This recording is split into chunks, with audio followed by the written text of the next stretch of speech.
Today is March 4th, 2025. Welcome to the Checking from Behind podcast. I'm your host, Zach, joined as always by Preston. It's going to be a wild week. Yeah, so this is our last episode we are recording before the trade deadline. So kind of get our last thoughts, any analysis or predictions we might have beforehand, because, this is really a turning point in the NHL season. After this, chaos time. Yeah, and it's going to be a playoff race. And usually these episodes, the midweek episodes, we're doing it online and virtually. But Preston's desk gave out on him. Yeah, I came home. Actually, it was Saturday from our recording. I was after the I came here to the recording, went to the Sabres game, got home, and my monitor was just laying on my desk, and I was like, oh. And yeah, the monitor arm had literally snapped the back part of my desk off. So no desk for me. But your new desk comes in Friday, and hopefully by Friday. Hopefully, yeah. Yeah. Is this like a better desk, or is it the same desk?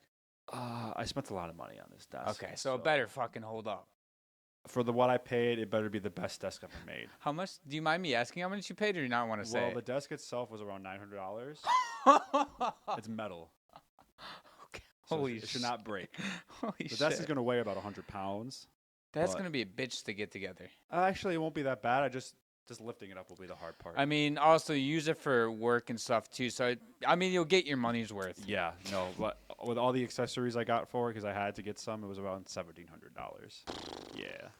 That fucking blows. But, if you're investing in it and you plan on to use the desk I shouldn't need another desk probably for the rest of my life, I hopefully. love it. If I'm paying for that much for a desk, it better last me like 20 fucking years. Yes. Yeah. Yes, I love it. Better make some money on it, too. I hope so. This is going to be a chaotic week. I'm excited for the trade deadline.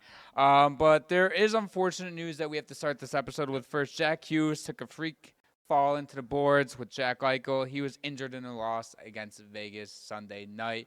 It looks like he's going to be out long term. Hopefully he's back for the playoffs, but if he broke his wrist or arm or anything of that sort, he's probably going to be out minimum 2 months, probably closer to 3 months. Yeah, I'd say this changes things a lot. Yeah. I think in the complexion of the Eastern Conference playoff race, because if you look at the standings, specifically for the Metropolitan Division, Washington's kind of starting to run away with the division, and then you got Carolina and New Jersey kind of battling it out for the second spot. But don't forget about the Blue Jackets. They're 2 games back of the Devils in games played, and they are only 4 points back. So if they win those games they're behind, they're tied for third place in the division. And I think Jack Hughes being out, even if he's only out a month, I think that could severely change things in the complexion of that playoff race. And I think that really gives Columbus a really good chance to get up into that top 3. This makes it interesting going into the deadline for both of those teams too, because if you're New Jersey, you have to make some sort of move, especially if you can throw them on LTIR before the trade deadline. Yeah, so I think they get. It's really important for them to figure out the severity of the injury, right? I'm sure they're doing testing right now. They have doctors. Yeah. I'm sure they're doing. I hope they have doctors. I hope so too, for Jack Hughes' sake. And yeah, if they found out he's going to be on LTIR, that gives them money to make some moves. Maybe get a high end rental on the market. I don't see them trading for a guy with term. I think it would be a pure rental. Maybe a guy like Brock Nelson that could add some grit to that lineup, second line, third line player. But yeah, that definitely changes. And honestly, I think if he does go on LTR, New Jersey does need to trade for somebody if they want to save. This could potentially push them out of the playoffs, honestly. Fitzgerald is going to be aggressive if he ends up needing to get thrown. Aggressive in trade talks. He's not been one to shy. I think New Jersey's been very active at the trade deadline, like almost every year since he's taken over. I'm going to throw out a guy for the New Jersey Devils. Let me know if you think that it makes sense. Ryan Donato of the Blackhawks. I think that makes sense. It makes you one year. Ryan Donato is going to be one of the most sought-after players this deadline, not because he's had an amazing season with the Blackhawks, considering how bad they are, and that contract is super, super attractive to every team in the league. $2 million for a guy putting up 40 plus. Well, actually, I don't think it's 40 points. I don't think he's at 40 points. 40 points. Yeah. I'm going to double check that real quick. But he's been really good on a really bad team.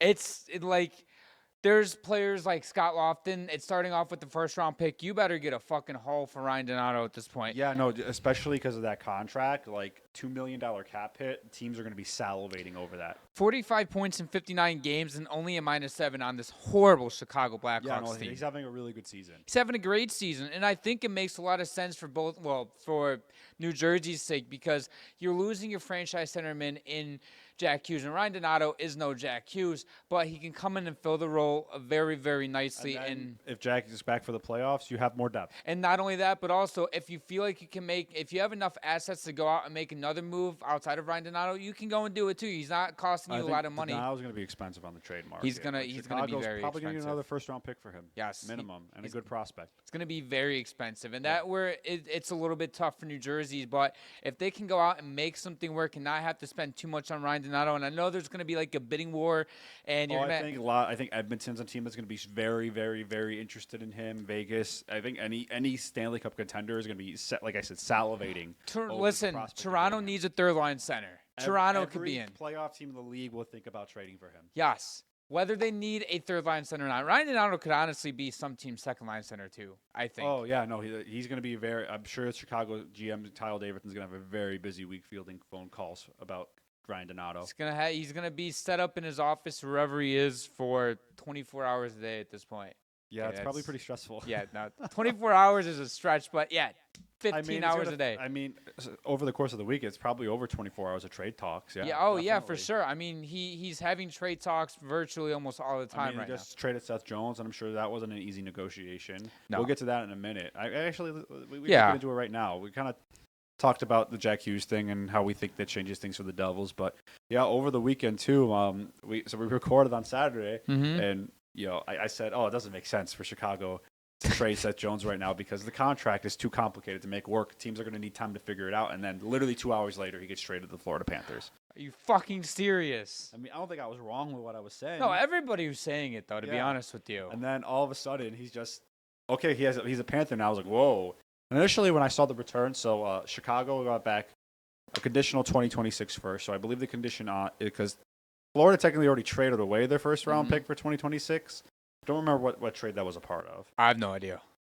But that has a condition on it. I think that might be like top 10 protected or something like that. So if it's not top 10, Florida will send that pick to whatever team they traded it for. For the life of me, I cannot remember the team they traded it to. And so if Florida somehow keeps their pick this year, then Chicago gets it. But if they give it away, they get a 2027 first. In Chicago. And they also get Spencer Knight, who had a phenomenal debut for Chicago. 41 saves on 42 shots and a 5-1 win. I think he got a little bit of a chip on his shoulder right now. I think that's something to prove. Love it. I love it. I think it's last year of his contract. He has a year or two left. I'm going to check that for you real quick. But yeah. And there was also a report from Elliot Freeman that came out saying that Seth Jones had a full no movement clause in his contract, and the only two teams he was willing to waive it for were the Dallas Stars and the Florida Panthers.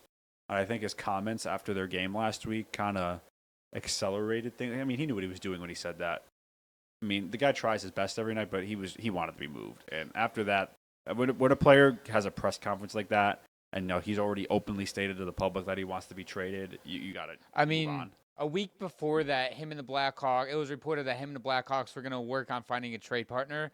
And when you make those comments, and a player who has a history of not speaking out and he keeps everything internally, when a player like Seth Jones finally has had enough and speaks out publicly like that, it's like it's time. Like, just move on from him. Honestly, I'm pretty impressed with the return they got, considering there was only two teams I legitimately could have conversations with. I thought the return was good either way. Like, it makes it even better because they were so limited. You have a really good goalie in Spencer Knight. He's hit some bumps on the road as development. He eventually looked like he was going to be really good. He was a former first-round pick.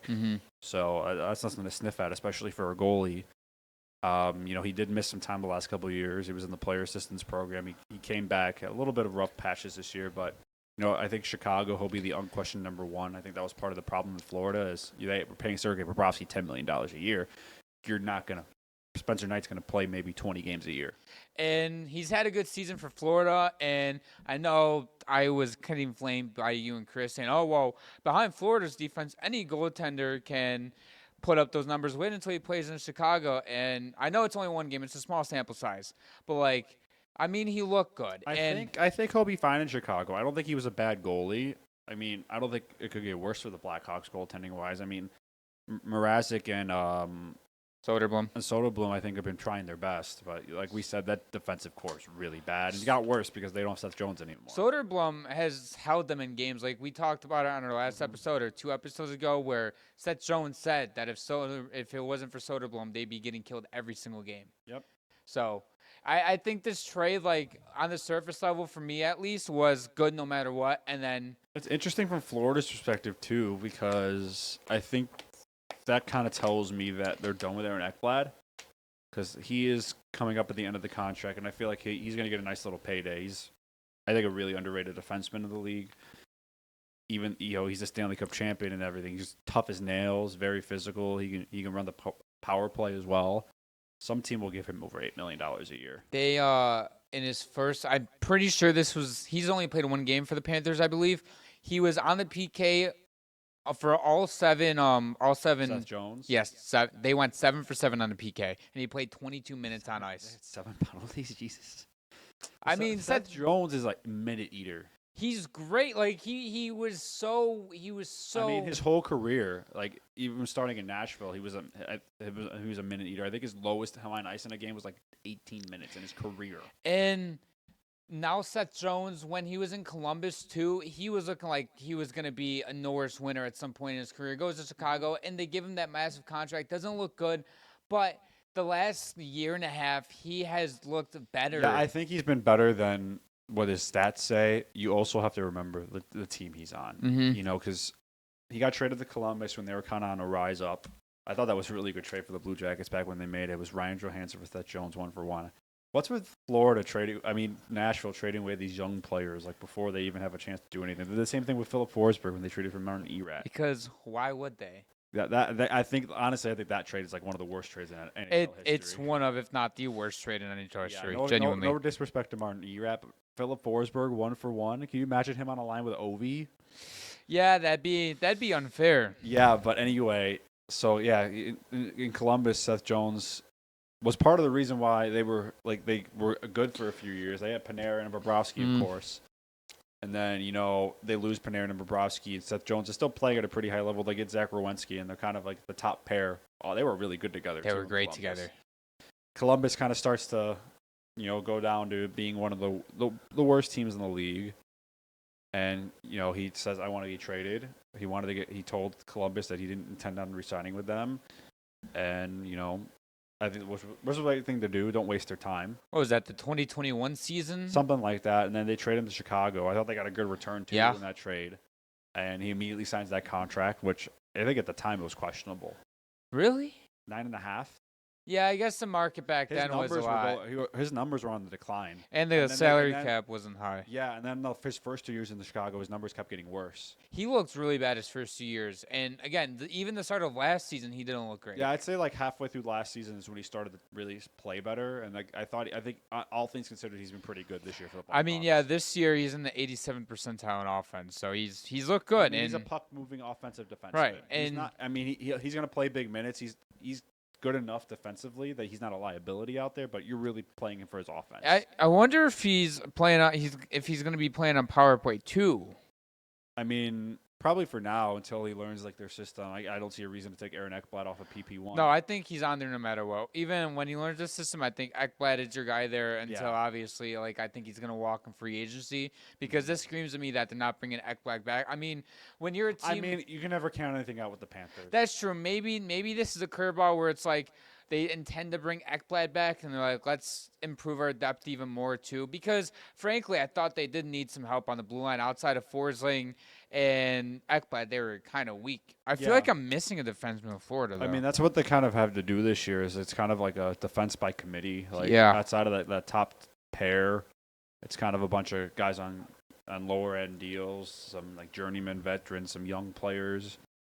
So Seth Jones definitely does help give them better defensive depth. Yeah, and you want to know what's crazy here is looking at Florida right now, because with the LTIR, they don't have. Okay, well, never mind, because I'm looking at cap wages right now. Really, any cap space. Well, according to cap wages, they have 7.5 in cap space and 8.7 in deadline cap space, and that's with clearly Seth Jones, obviously. Um, which makes it interesting to me because if Matthew Tkachuk is on LTIR until the playoffs start, I'm not counting them out of making another move at the deadline. I know it's going to be tough too because it's more than just caps. running out of Well, decent draft. well, picks to that's trade. also what the point I'm getting to Yeah. is the Panthers are sure they can have the cap space, but do you have the assets to go trade for another guy, right? And like this feels like a seller's market too, where like a guy like I mentioned, Scott Lofton, is starting with the first round pick. You had Nyquist going for the second. You had Trent Frederic's trade, which we can get into. He went for a second round pick. Like I know both of those were 50% retained, but like that's still a second round pick you're giving up for depth guys and for rentals, and especially for a guy like Trent Frederic, who is going to be a fourth line guy, maybe third line guy if you really need him to play in Edmonton. And that trade, Edmonton ended up not only getting Frederic, but also Mac Jones and Peter Hauser, and it was a 3-team trade. So then the Devils ended up getting Shane Lachance, and then the Bruins got Max Wanner, a 2025 second, which is St. Louis's, and a 2026 fourth-round pick, which is Edmonton's from clearly Edmonton. So this trade was kind of interesting because it feels like now the Oilers feel like they're going to start addressing some depth issues because, frankly, their depth is some of the worst out of any contender in the league. Yeah, if they didn't have Connor McDavid and Leon Draisaitl, they'd be like a bottom 10. They'd be fucked. I mean, I know that's very vague to say because it's like, You have two MVPs on your team. well, I think Leon Draisaitl is going to win MVP this year. I think he should win He's going to MVP. win the Rocket. He should. And then you have Connor McDavid, who's like he's Connor McDavid, so you expect greatness out of him every year, of course. But I mean, he has 75 points this year. He's 53 assists. Like he's not going to have like 100 assists like he had last year, but he's still Connor McDavid. And he's having a down year according to a lot of the NHL media. Yeah, it's like he's only 1.5 points per game instead of his 1.8. He can't be MVP. Oh man, and like I bet you the Oilers are happy they got that Draisaitl contract done now because he'd be looking at 15 and a half, he's 16. going to score like 55, 60 goals. Dude, if they waited till this summer to do it, or even mid-season, I don't think it would have made that difference. I think it would have only gone up by like $1 million. But even $15 million though, $1 million is a huge that makes deal. it tougher for McDavid. $1 million is a huge deal when you have to sign McDavid because McDavid, you give him a blank check. He has 1 year left after this year. Of course, you give him a blank check. I mean, 12.5 that McDavid's making right now feels like a steal. It does. He should be the highest paid player in the league. And it is nice that the salary cap's going up for guys like McDavid. And eventually, I know McKinnon still has like 5 years left. But then also... Yeah, McDavid, they don't have to worry about him for a while. But like a guy like a Connor McDavid where... Yeah, he should be getting $16 million a year. He should be. And now these players with the cap going up are going to be getting paid more and more. That like is kind of expected in the NHL contract-wise for like if you want to continue to be a really good team and you're a superstar, you have to take a discount. That's stupid. I agree. That's stupid. Because I understand it. Like, if you like, it makes sense. Like, okay, we have a hard salary cap. If we want to round out our depth, we could pay you $13 million a year. Like maybe like let's say this was like 4 or 5 years ago. Like we can pay $11 million a year. Yeah. But instead of having like $3-4 million guys on our depth, we're having $1 million, $2 million guys on our depth, and that makes a big difference when it comes to the playoffs. Mm-hmm. Like that's why teams like Boston. Like we're so relevant for so long because all their guys were taking pay cuts. Chara, Bergeron, I think Pasta took a discount on his first contract. Marchand, they all took lesser deals. Krejci came back on a lesser deal. They all took lesser deals for the betterment of the team. And they're kind of like, well, we're better when we're all together. And then Pasta kind of broke that. It was like, yeah, I'm going to get my money. Yeah, give me 11 and a half. I can't blame the guy. And I don't think NHL players should have to be forced to make a sacrifice because they're the professional athletes. I'd say hockey might be the hardest sport to keep your body in shape in all year. Like football's hard. Like I get that too, but it's one game a week, and I know they get hit like really hard, but it's 82 games a year. In hockey, you're getting hit just as hard in NHL games. You have the playoffs. You don't get paid. The guys play through like punctured lungs, broken feet. Broken ribs just so they can win a Stanley Cup. They're not even getting paid for it. Yeah, and they deserve to make their money because they put their bodies on the line every night. And Connor McDavid shouldn't have to take a discount. By getting paid, you mean like they're not nearly getting paid as much as like the NFL and NBA players and MLB. The NBA get like double, like $10 million. Yeah, like it's insane. and you have NFL, let's take NFL quarterbacks for example. The average median salary is like $40,000 a year, whereas 40,000? yes, I make per more than year. a quarterback then. Like, oh, No, sorry, 40 million. yeah. Fuck. I And mean, then average quarterback's probably getting around 30, 35. yeah, but like if you look at a Josh Allen and Patrick Mahomes, who's both making $40 million a year, they're like not even top 10. And our point being is like NHL players deserve to be paid, and seeing some of these guys like McDavid that's going to be able to get paid is nice. Let's move on to. Do we have another trade to go over? Or is that everything? No, I believe That- that's. Oh, we didn't even talk about the trade yet. Oh yeah, We just that's right. mentioned it. Yeah, that's right. Yes, so the Oilers, the biggest piece, obviously, going back to the Oilers is Trent Fredric. It's interesting to me because he's injured right now. He's considered week to week. Yeah. So he should be back for the playoffs, but, I mean, that's kind of a risk the Oilers are taking right now in acquiring Fredric. Maybe they were calling around the market for other rentals, and teams were just asking for too much. Mm-hmm. And they were like, well, we like Fredric. We can pay a little bit less for him because he's injured right now, and hope when he comes back for the playoffs, like he can fit into our system right away, because that's going to be tough. I mean, Edmonton desperately needs scoring depth. I mean, they should have a pretty easy scouting report this year for the draft because they're not going to really have any picks left. No. I think they have 2 picks in this draft, Yeah. and they're like late picks. So, and they've already traded a bunch of their 2026 picks away too. But, I mean, their window was right now to win a Stanley Cup, so I get it. But I think if you're the Oilers, you have to find a way to be more aggressive still. And what's interesting is they're trying to offload Evander Kane's cap right now too, Good and luck with trade him that. to a team. Has he even played? I don't think he's played a game all season. You know, He's still coming been back hurt. soon. Yeah.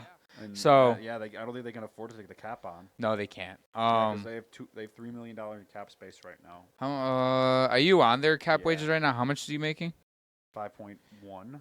So yeah, they cannot afford for him. They to come can back. trade him and 50% retain and just be at like $1 million in cap, but they can't take No, on. they need to trade the full contract off the books. I mean, it's only 2 years left. I mean, I don't. It's gonna cost a lot because they're gonna know the Oilers are fucked. Yeah. Like I'm talking like maybe like 2027 first, and Talking about the Oilers adding that. getting aware of it. Yeah, to get yeah, rid- yeah. Okay. They might have to trade away first just to get rid of the contract. Yeah. Oh which is yeah. insane. But they literally they cannot afford for him to come back. No, they can't. They're at this point they're gonna have to do what you said and then bring in a player that can go into their depth at like $2 million max. Yeah, the Oilers are kind of not in a great situation right now. I mean, they are spending a combined $7 million on Victor Arvidsson and Jeff Skinner, who have not been good.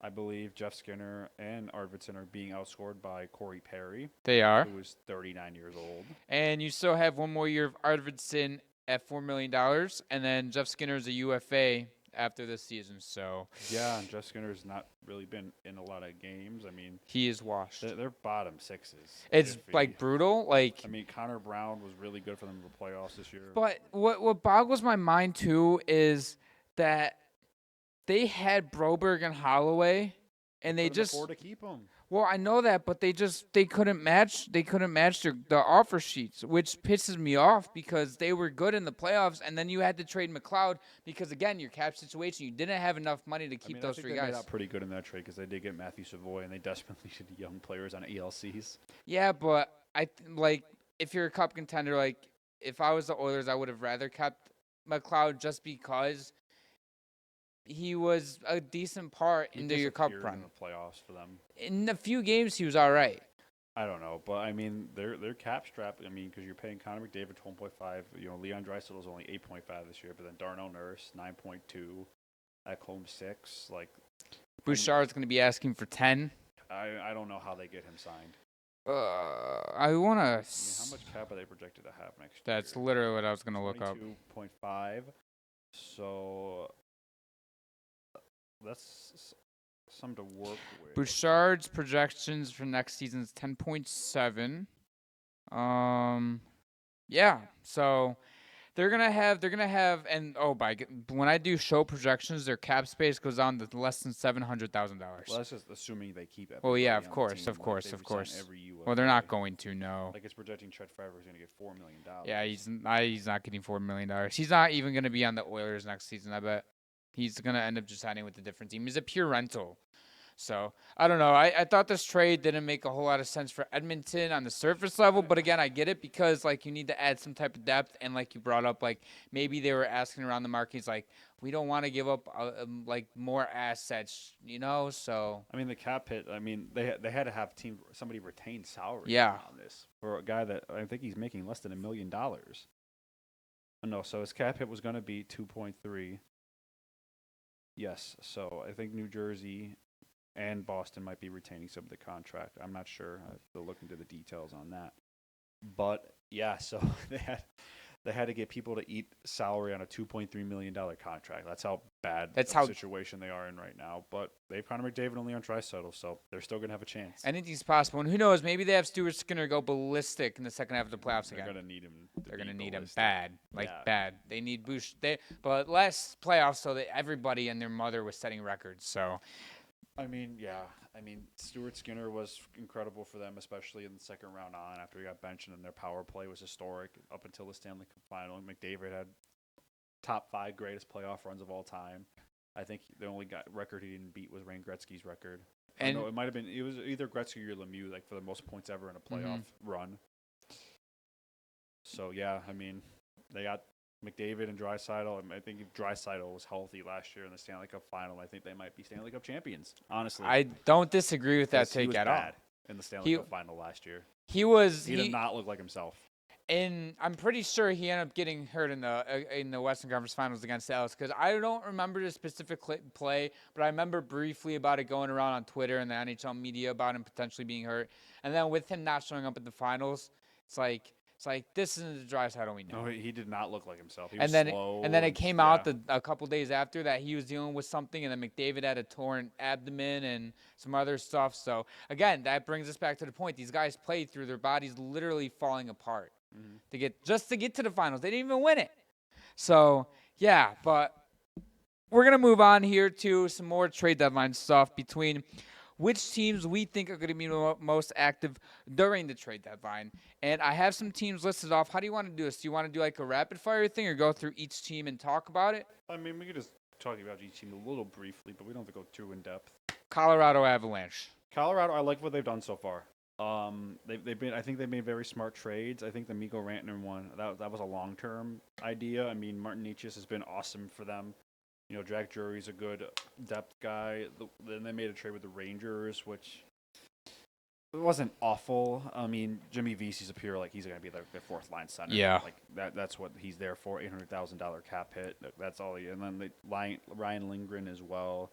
Did Chris say something about him signing an extension? Not that I'm aware of, no. Okay. It might have been a different player. Yeah, but they acquired Ryan Lindgren from the Rangers, who's another depth defenseman. I mean, I think, honestly, what Colorado did with Rantanen, it was really smart. You know, you clear up all that money. They weren't going to – they made a decision. Like, do we want to keep Rantanen or do we want to keep rounding out our depth? Because we already have Nathan McKinnon and we have Cale Makar. And I can't believe they're only paying Cale Makar $9 million. How many more years does he have left? 2 more.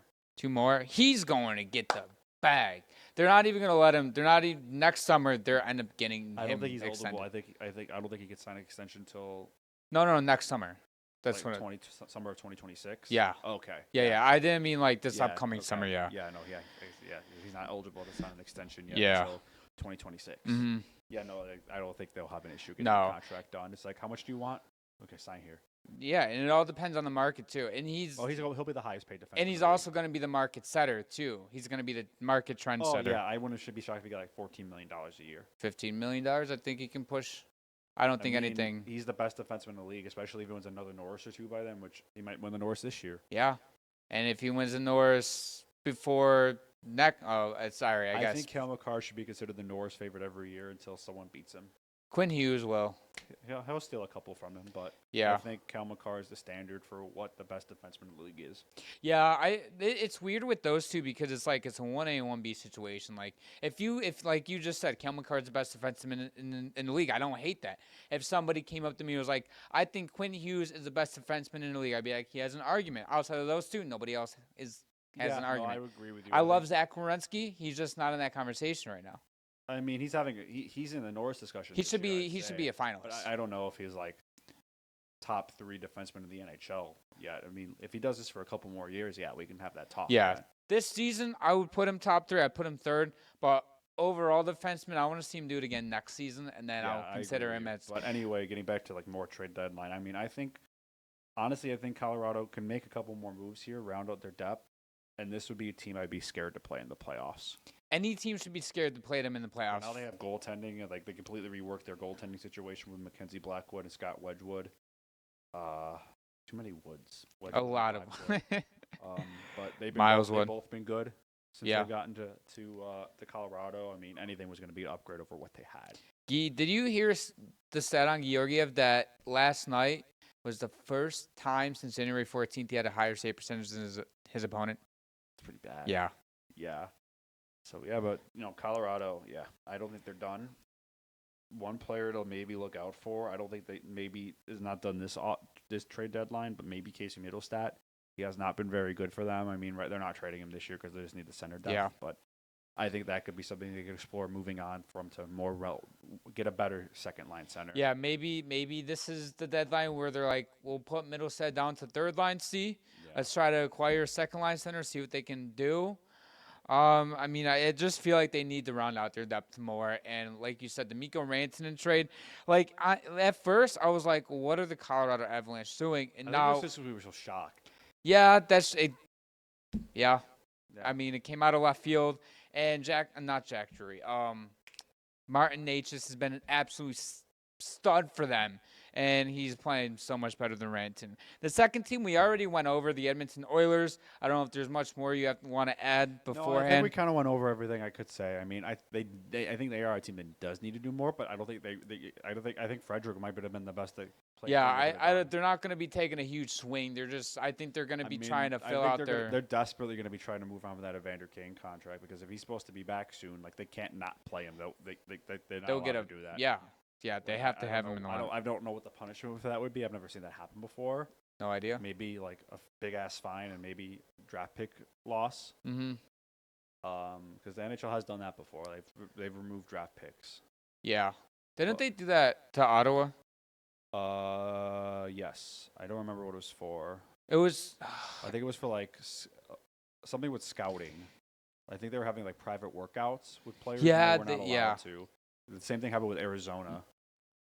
Because I believe that's what happened. That's why they fired Pierre Dorian because they lost. It was for what happened with Dodonov. Oh yeah, and then they fired Dorian as that came out and they said. Yeah, I mean I think he was getting fired anyway. Yeah, because when they traded Dodonov to Vegas, they told Vegas that he didn't have any trade protection, and Vegas was like, okay, we're cool, and then they traded him to San Jose, right? Yeah. And they were like, yo, they're on my no trade list. And like, the fuck you talking about no trade list? Because Ottawa never forwarded to them. Mm-hmm. Yeah, and so I believe they lost a first round pick. They did lose a first round pick. Yeah, so the NHL is not. I mean, I don't think they might take away their next first round pick. I mean, I don't think this is gonna happen. I mean, Edmonton is gonna have to find a way to make it work. Hiya, they cracked down on it.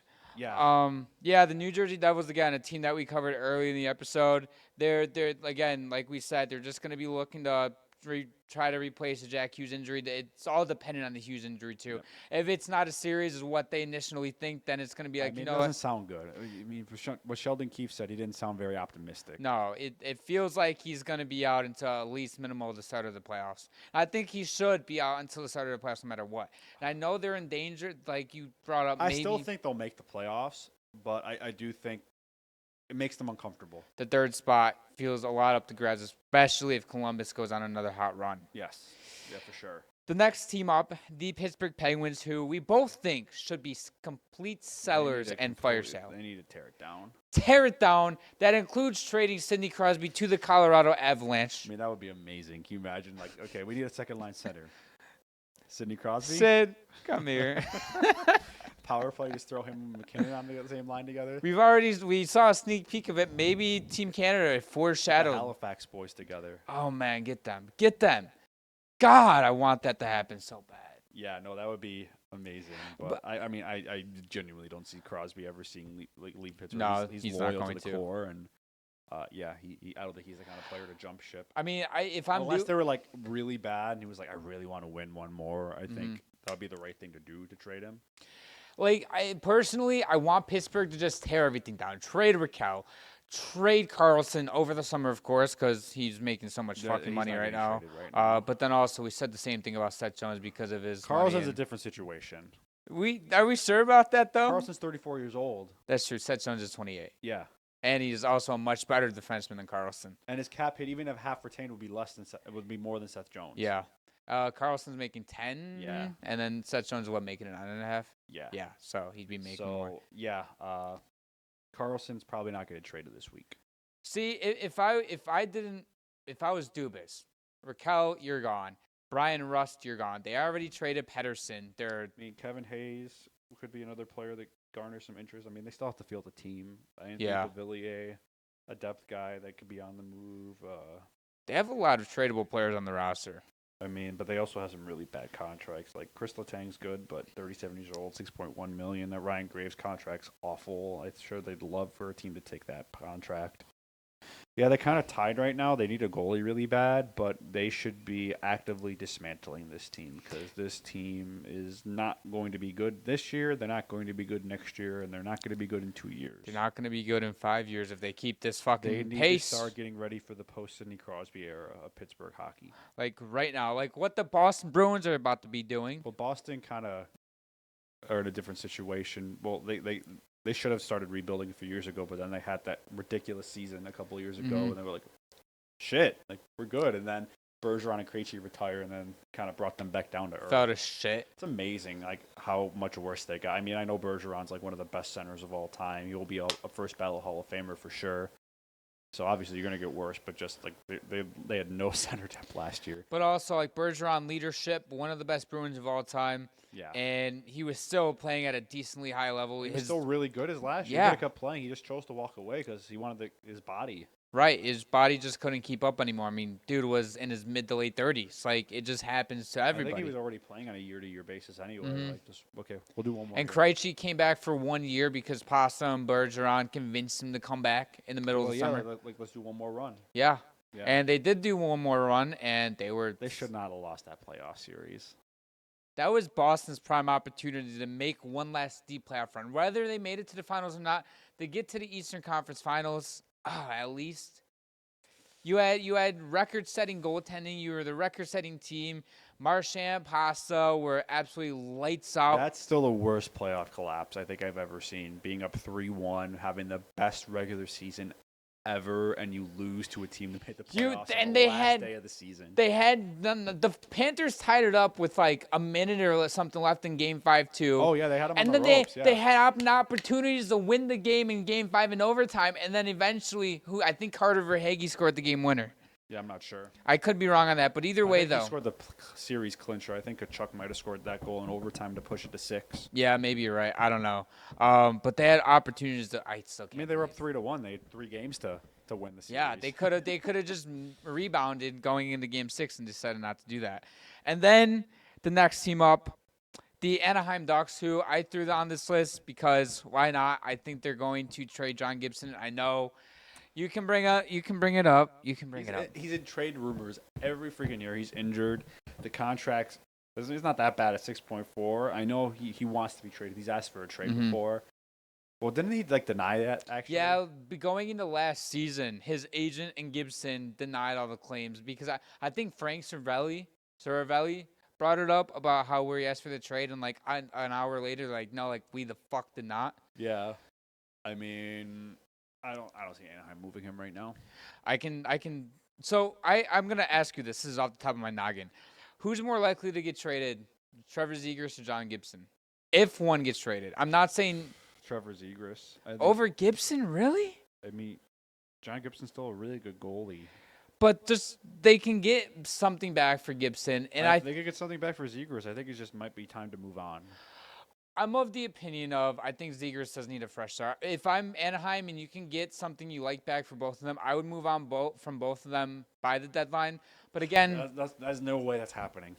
I'm not saying Trades it's gonna don't happen. come together I'm like not. that. I know. I'm not saying it's gonna happen. But I'm saying if I'm Anaheim and I like the offer that I received, not saying that if they get an offer like to do it, like you're not forced to trade either of them because Gibson and Zegras are both still. I mean, I've heard for like the last couple of years they've gotten very close to trading away Gibson. Just never happened. It just doesn't materialize into something where it's like, okay, we'll accept the trade. Well, because they view Gibson in very high regard. I mean, he has a very attractive contract to a lot of teams. Like, you imagine like a minor team like Edmonton, they'd be a completely different team having a goalie like Job Gibson, especially that $6.4 million cap hit, which is very reasonable for a good starting goalie.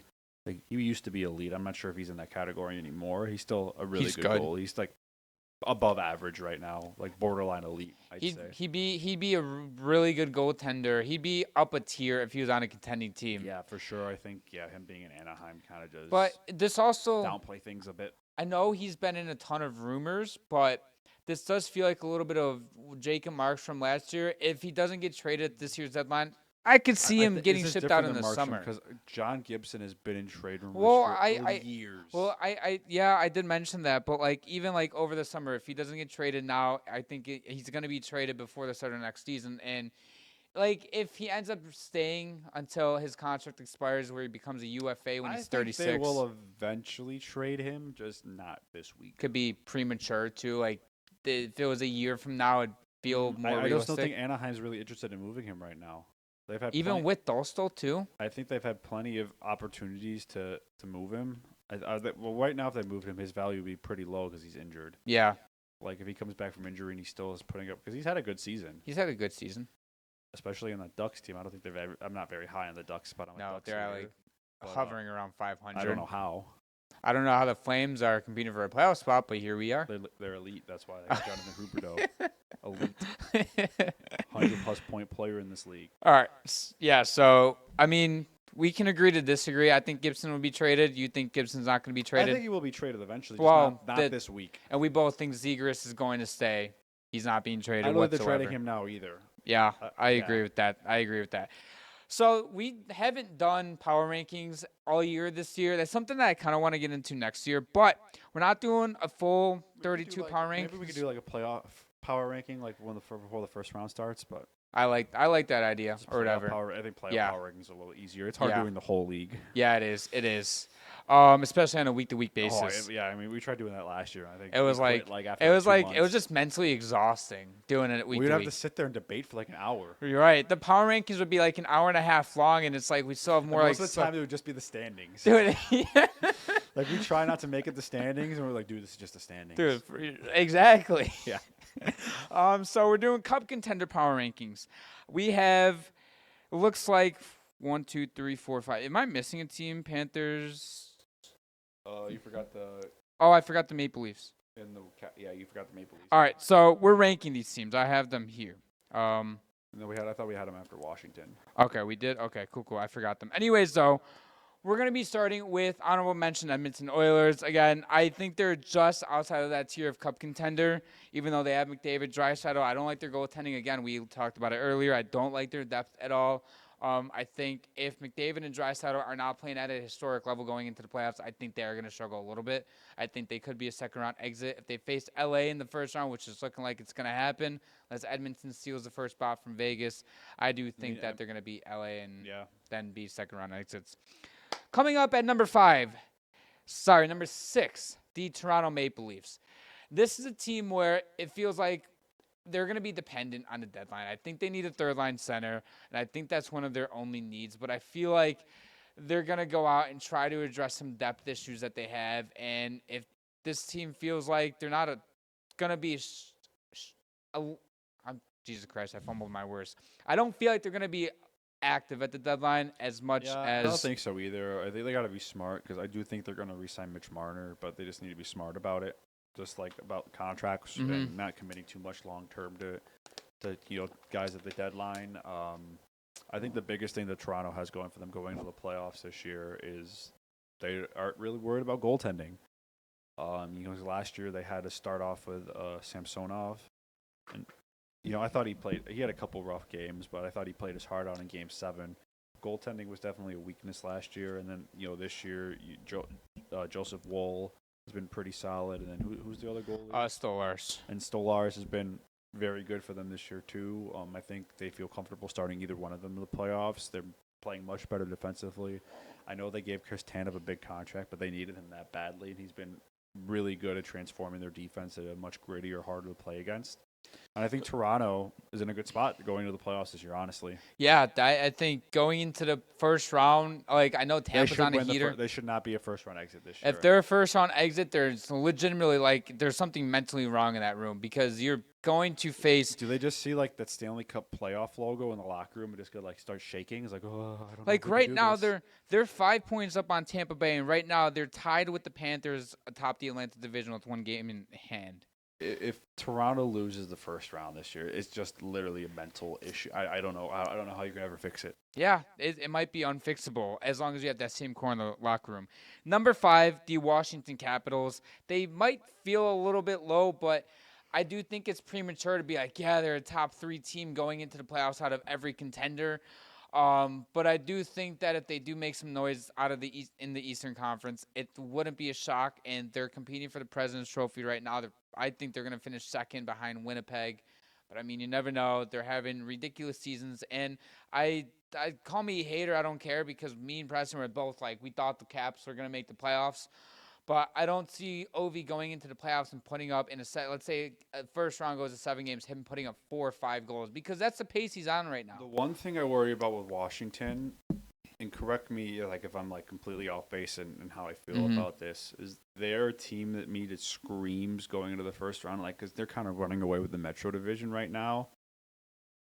I'm sure they'd like to win the President's Trophy, but I don't think they really care that much. It's just a regular season award. It's like something it's nice to have, but you're not going to see guys like pushing through injuries just to win a President's Trophy, especially when the playoffs are about to start.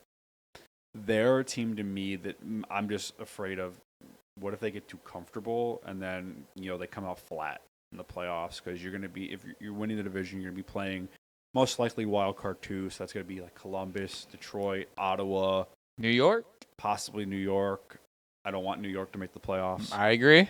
But if it's one of those 3 teams, you're going to be playing a really young and hungry team that has nothing to prove. They're just out there. They're happy to be there, and they're going to give you their best because they're playing on house money. They have no expectations.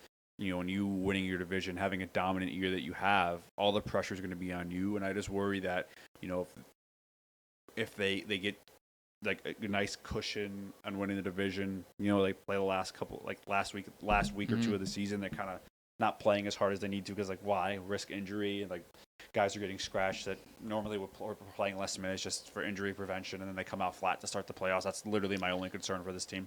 You go down, you get punched in the mouth game 1. Now you're down 1-0 in your home building. Yeah, I think honestly, if I'm Washington and you're playing Detroit or Columbus or any of those teams I mentioned in the first round, and they come in steal game 1 from you in your house, I would be a little nervous. I would be just a little bit nervous. I wouldn't be so nervous, but I do think you have to come out in game 2 and go up 2-0. I mean, I do think out of the game. Washington's really good. I don't know if you remember this. This is 2017 playoffs. It was Austin Matthews' rookie year. Okay. Toronto, people thought they were going to be bad still. They just had the number 1 overall pick. They were historically were bad, and they ended up making the playoffs. Yeah. It was a shock. And I think they went up 2-1 in the series against Washington. Washington had a dominant season. I think they at least won the conference. I don't know if they won the President's Trophy that year. And they almost shocked the Capitals because Washington came out flat, to start the playoffs, and then they ended up losing in the second round that year. It was a 2016-17. Yeah, Washington finished with 118 points. That was the President's Trophy. Toronto finished with 95 and was wildcard 2 team. Yep, and I remember they shocked. I think game 1 they took them to overtime and they lost, and then they beat them in game 2, and then they beat them in game 3 in Toronto. I remember are the Capitals choking? And they eventually didn't choke, but that could happen this year too if you're the Capitals. Yeah, that's literally my only concern with the Capitals. Yeah, I do love their goaltending. I do love the Lindgren extension too, 3x3, 3x3.5. Excuse me. Number 4, the Vegas Golden Knights. Again, a team that they're top of the Pacific Division. You can never count out no matter what. This team is just have a bunch of winners. And Jack Eichel's playing the best hockey of his career. The team defensive structure is one of the best in the league. And overall, I think that if they went into the playoffs, if they were the Final Four team in the Western Conference, it would be. I mean, I think they're probably going to end up playing Edmonton in the second round. Mm-hmm.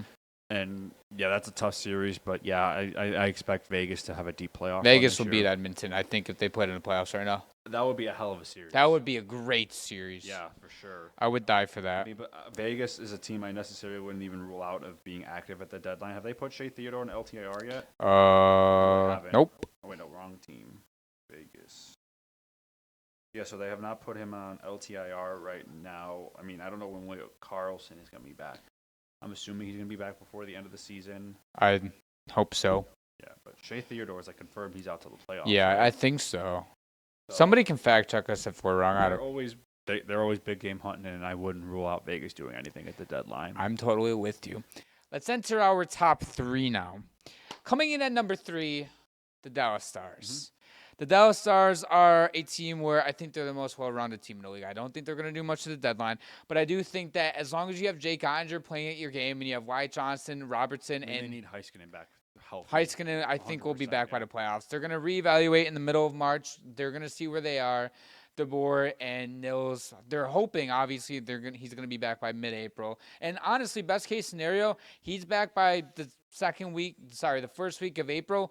Get him some games in to get his legs moving going into the playoffs. Best case scenario, if you're the Stars, that happens, you're like, we can make it to the Western Conference Finals, maybe even make a Cup Finals appearance. But again, I'm getting too ahead of myself because No, this is a team that has Stanley Cup. Like all these teams we have, they're Cup or bust for sure. I mean, with these top 3 teams, I mean, you can debate all these teams about where we have them placed wise. I mean, but Dallas, I don't think you could deny they have one of the deepest rosters in the league, and the expectation I think from themselves and everyone watching them is deep playoff run. Yeah. No matter what. I think if they lost in the second round, that's a disappointment. Is it crazy? Even if you lose to Winnipeg in the second round, I still think you're disappointed. If you're Dallas and you're a Western Conference Finals appearance, but you don't get to the finals, you lose to, let's say, Vegas, for example, okay? Is that a disappointment as well? No, this team is Cup or bust. We got to make it to the finals because they've made it to the Western Conference multiple times, have not gotten out either. So you have to get over the hump. They're in the same situation as Carolina, except they have a much better team. You just have to find a way to get over that hump. Coming in at number 2, the Winnipeg Jets. They should win the President's Trophy unless Washington goes on a ridiculous run because Winnipeg. Dallas is still in striking distance from the Jets. How many points are they? They're 8 points back, but Winnipeg has played one more game. Yeah, so 6 points is not a lead I'd feel comfortable with. Well, it's 8 points. Well, assuming. Assuming because they win the game in hand. Okay, I get that. Yeah, 6 points. Yeah, again, especially a team like Dallas, where Dallas can pull off 7 straight wins in a blink of an eye. And Winnipeg, they could end up losing 3 straight, and all of a sudden it's a 2-point lead for Dallas, for example, right? Yeah, I don't think there's really any I think Winnipeg. Honestly, I think it's better for the Jets to be in a competition, pushing late into the year, because I think that gives you an advantage, having to play meaningful hockey. Going into the playoffs, I think gets you kind of ready for the playoffs. It's kind of the opposite of Washington, where they might have their division locked up 2 weeks left in the season, and they don't really have a lot to play for anymore. I'm looking up real quick if they have any games left against the Stars. Yeah, they have. So they have one March 14th against the Stars, and they also have one April 10th. That could be a huge game too. That could be for all the marbles. Yeah, that's in Dallas. Yeah. March 14th in Winnipeg, and then April 10th in Dallas. So again, those 2 games are going to be huge.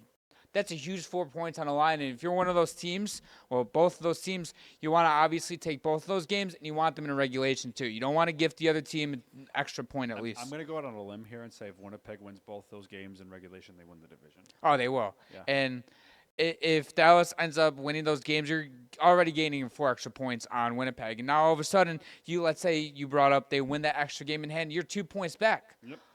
It's just as simple as that. So, again, those are going to be 2 huge points. And now, coming in at number 1, no surprise here, the Florida Panthers. You can make an argument for them not being number 1. We're just giving them the number 1 spot as, they're the defending Stanley Cup champions. I think they have a really good chance of going back-to-back. So, but just out of respect, I think they're number 1. Yeah, they're a team where defending Cup champions, I think going into the playoffs, they're my favorite to win the Cup. I don't have them winning the Cup. My favorite to come out of the East. Yeah, me too. And I didn't pick them to come out of the East, but again, if they came out of the East and made it to their third straight finals, I wouldn't be shocked. And I mean, that first off, that'd be ridiculous. It'd be three. Tampa Bay did it. Tampa Bay did it. Florida could do it. Like that. That's what these Florida teams just being like ridiculously Dude, good. the NHL is growing in the South, and it's all because all of these teams are good. Between the two Florida teams, Dallas, it's a nice Vegas. place to live. The players don't have to pay as much taxes, so I mean, it has its pros. Yeah, it does have its pros. And winning helps too. I mean, winning helps tremendously. At one point, I think maybe it was in the 2000s at some point, where Tampa Bay was really good in the early 2000s, but like they won a cup, yeah. Yeah. But then they had the #1 overall pick at one point. Yeah. Until they got Stamkos. Like Tampa Bay, Florida, Dallas wasn't good. Arizona wasn't good for most of the time. I think Arizona might have had 2 good years in their entire existence. One of them, they made it to the Western Conference Finals, though. Weird playoffs. That was weird. Yeah. Yeah, though, but like, hockey's better in the South when the teams are good. And like in the Northeast too, or just in the North in general, hockey is still very popular whether the teams are good or bad, because just hockey's gotten way more popular in Florida, I'd say, since the Panthers and the Lightning. The Lightning had a borderline dynasty, and the Panthers are on the verge of doing that as well. And now we can show with all the Florida teams dominating. Let's let Buffalo have a change. Yeah, bring the game back up north where it belongs. Right? no more Southern hockey, right? Yeah.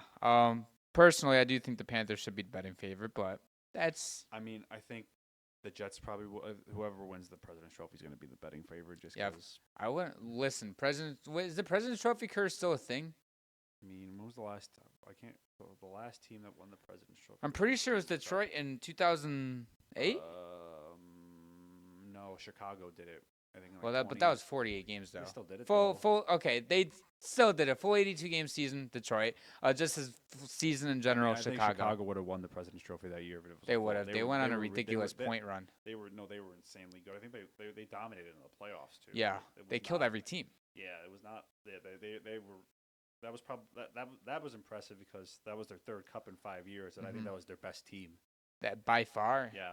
I mean, that team was. They started off. Hall of Famers are on that team. I mean, they had Patrick Kane, Jonathan Toews, Marian Hossa, Duncan Keith. He's on the border. I think he's in the Hall of Very Good. Yeah, I mean Corey Crawford. I mean, those are all guys that are going to remember retired by the Blackhawks. And their depth on that team went Brent crazy Seabrook. too. I mean, they had. I remember Brian Bickle had an insane playoff for them. I know Patrick Sharp was great for them. Yeah, Patrick Sharp, Andrew Shaw. Mm-hmm. No, they had really good teams. Those teams were disgusting. Brandon Saad, yeah, they were good. It's crazy looking back at them. It's like good. I mean, they drafted most of those guys. Yeah, which is insane.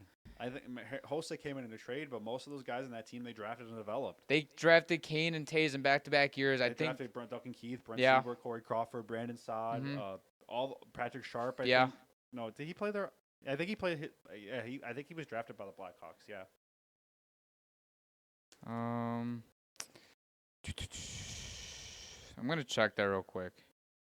Yeah, he was. I think he was drafted by the Blackhawks. No, he was drafted by the Flyers in 2001. It looks like he got traded to the Blackhawks, but still, like he was there when they were really bad, when they drafted Patrick Kane and Jonathan Toews back-to-back years. And then he casually just dropped 71 points, 66 and 69, and then 78 and 23, 2013-14. 78. That's crazy. He does not strike a player to me that would have dropped that much. He was pretty good. Yeah. Yeah. Nutty. Yeah. It is crazy looking back at those teams. That's going to end it for today's episode. If you guys enjoy all of our content, all of our socials are down below. Go ahead, follow our Instagram for more exclusive content. If you guys are listening on Apple and Spotify, head over to our YouTube where all of our socials are down there as well. Subscribe, notification bell. See you guys in our next episode.